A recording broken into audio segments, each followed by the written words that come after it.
Estem aquí, en aquest lloc tan construït entre... Podeu començar, perquè això ja forma part de l'exorcisme.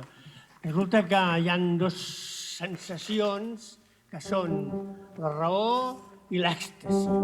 Llavors, quan les muntanyes se n'adonen que no en tenen prou, li demanen a algun arquitecte que faci una casa amb el tot sentit.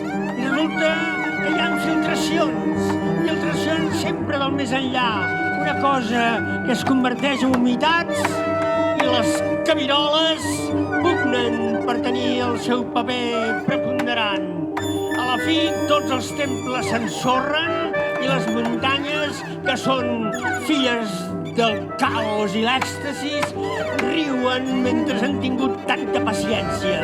Però aquí tenim un sant que ningú sap com es diu, i a dintre camins de sorra que han trepitjat totes les sandàlies, perquè estem avasats a que totes les caminoies tinguin el sentit transcendent del migdia.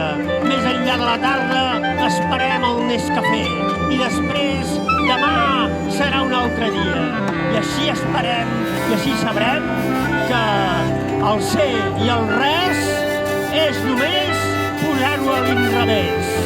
D'aquesta forma, les músiques, les paraules, els significats esdevenen camins del verb que es connecta.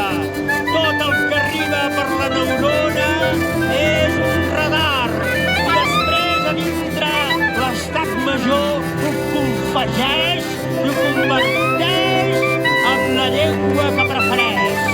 Tot i amb això, encara que tenim tantes pressions, ho parlem en català, però ho podríem parlar en suahili, en totes les llengüotes que tenen els humans des que van aixecar-se després dels arbres, perquè en som cridats.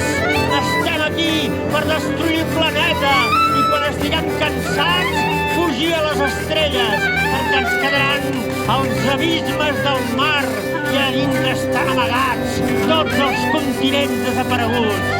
El Mu, la Lemúria, l'Atlàntida i totes les urbanitzacions turístiques que no han sigut capaces de fugir al Pirineu. D'aquesta manera hem apostat pel no-res, perquè sabem de l'insult que és la raó que ho medeix tot. I per això som poetes, artistes, revolucionaris i diem sempre no, perquè ja ho sabem que ens hi va la vida. Però i què? Perquè viurem els 60, 70 o 120 anys que ens toca i després ens recluirem en la closca de la nostra ostra i allà dins tindrem la biblioteca d'Alexandria per poder averiguar que el pensament sempre ha sigut perenne. D'aquesta forma ja poden venir els generals, les monges i els fantasmes, perquè estem on hem d'estar. L'Ester Xargai espero que em comprengui. Visca la vida i visca la vida en la mort. Ester!